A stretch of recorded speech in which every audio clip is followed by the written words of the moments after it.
ఇప్పుడు ఒక ఎన్ని సంవత్సరాలు అవుతుంది బాబాయ్ స్వామి మీరు వ్యవసాయం చేయబట్టి? వ్యవసాయం ఒక 30 years అవుతుంది. 30 years లో ఎన్ని కష్టాలు వచ్చినా ఎన్ని నష్టాలు వచ్చినా ఆపలేదు మీరు. కంపల్సరీ వ్యవసాయం మీద వ్యవసాయం వృత్తి అంతే. ఇక ఎన్ని కష్టాలు వచ్చినా ఎన్ని నష్టాలు వచ్చినా ఆపలేదు.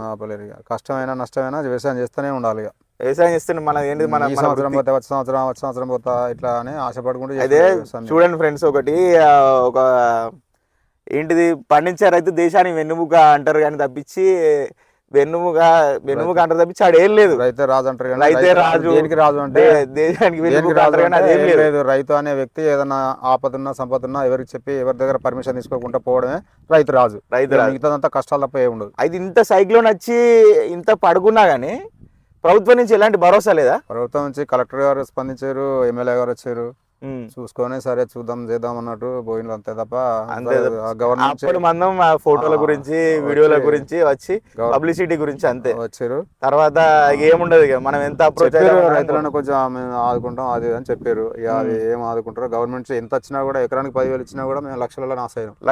మినిమం 7 లక్షల రూపాయలు మినిమం లాస్. ఓన్లీ ఆల్రెడీ మేము హార్వెస్టర్కి 40,000 పెట్టి హార్వెస్టర్. మీరు ఒక్కరే ఇంత లాస్ అయ్యాలంటే ఇప్పుడు మన రాష్ట్రంలో ఎంతమంది రైతులు తుఫాన్ వల్ల ఎంతమంది చాలా నష్టపోయారు.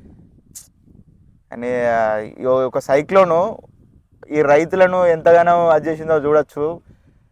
మరి ఇప్పుడు రైతులు ఎందుకు పురుగుల మందు చచ్చిపోతుల్లో, ఎందుకు ఇంత అదైపోతుల్లో, ఈ ఒక సైక్లోన్ వల్ల మనకు తెలిసింది. ఈ ఒక్క సంవత్సరం ఈ వర్షానికి ఒక సంవత్సరం పంట నష్టపోతే రైతు 3 సంవత్సరాలు వెనుక పోయినట్టే. 3 సంవత్సరాల పంట కవర్ చేయాలంటే 3 సంవత్సరాలు వెనుక పోయినట్టే ఈ ఒక సంవత్సరం. అది ఏంటి, పెట్టుబడి కూడా రైతులు ఒక 5 రూపాయల వడ్డీకి 10 రూపాయల వడ్డీకి పెట్టుబడి పెట్టి నష్టపోతారు. ఇట్లాంటి తుఫాన్ వల్ల